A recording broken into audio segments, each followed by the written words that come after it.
গ্যাসের চাপ শূন্য নেমে এসেছে। হবিগঞ্জে একসাথে উৎপাদন বন্ধ হয়েছে 171টি জেলা।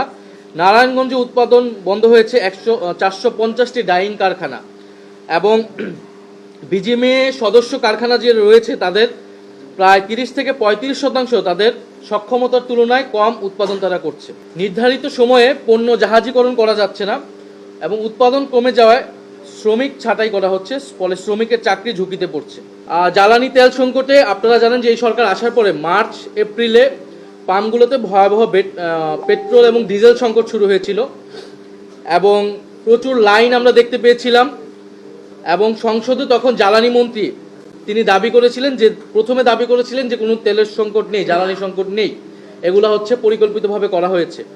পরবর্তীতে জাতীয় সংসদে একটা কমিটি করে এটার একটা প্রস্তাবনা তৈরি করা হয়। সেই কমিটিতে বিরোধী দল অংশ নিয়েছিল এবং আমরা সেখানে প্রস্তাবনা দিয়েছিলাম, কিন্তু সেই প্রস্তাবনা অনুযায়ী কোনো ব্যবস্থা নেওয়া হয়নি। সেই সময় জ্বালানি তেলের দাম রেকর্ড পরিমাণে বৃদ্ধি করা হয়েছিল। আমরা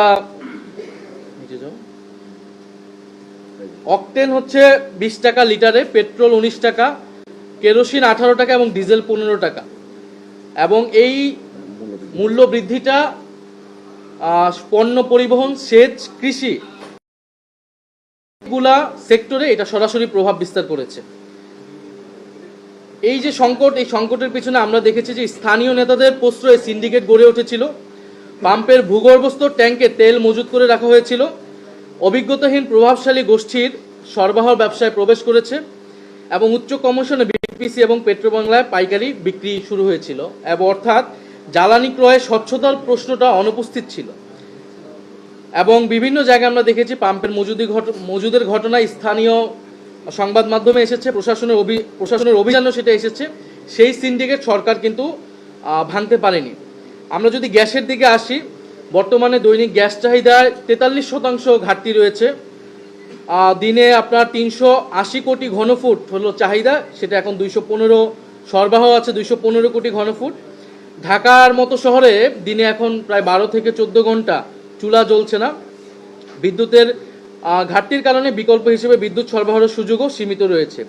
আমরা যদি দেখি যে গ্যাসের চাপে শূন্য নেমেছে যে শিল্পাঞ্চলগুলোতে, আপনারা এই জেলাগুলোর নাম দেখবেন, আশুলিয়া, সাভার, গাজীপুর, কালিয়াকৈর, ময়মনসিংহ সহ প্রায় অনেকগুলো জেলায় গ্যাসের চাপ শূন্য নেমে এসেছে। হবিগঞ্জে একসাথে উৎপাদন বন্ধ হয়েছে 171টি জেলা। নারায়ণগঞ্জে উৎপাদন বন্ধ হয়েছে 450টি ডাইং কারখানা। প্রায় 30 থেকে 35% তাদের সক্ষমতার তুলনায় কম উৎপাদন তারা করছে।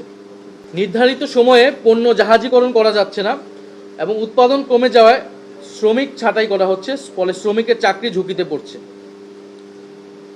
আমরা বিদ্যুতের ক্ষেত্রে দেখব, এই সরকারের অঙ্গীকার ছিল নির্বাচিত হওয়ার পরে তারা বলেছিল যে ক্ষমতা গ্রহণের 3 মাসের মধ্যে কোনো বিদ্যুতের দাম বৃদ্ধি, 2 বছরের মধ্যে কোনো বিদ্যুতের দাম তারা বৃদ্ধি করবে না। কিন্তু বাস্তবে আমরা দেখলাম যে 3 মাসের মধ্যে তারা বিদ্যুতের দাম বৃদ্ধি করলো। পাইকারি পর্যায়ে 19.85% এবং গ্রাহক পর্যায়ে গড়ে 16.68%। গ্রাম এবং মফস্বলে 10 ঘন্টারও বেশি লোডশেডিং হয়েছে। বিএনপি গ্রহণের পরে বাংলাদেশের ইতিহাসে সর্বোচ্চ পর্যায়ে লোডশেডিং কিন্তু এই বর্তমান সময়ে হচ্ছে। এর সঙ্গে যুক্ত হয়েছে ভুতুরে বিদ্যুৎ বিল, যেখানে বিতরণ কোম্পানিগুলো সিস্টেম লসের দায় গ্রাহকদের উপর চাপানো হচ্ছে। এবং এই সংকটের সমাধান না করে বিদ্যুৎ বিভাগ উল্টো ভুতুরে বিলের নিয়ে অপপ্রচারের জন্য শাস্তির হুঁশিয়ারি দিয়েছে। আপনারা দেখবেন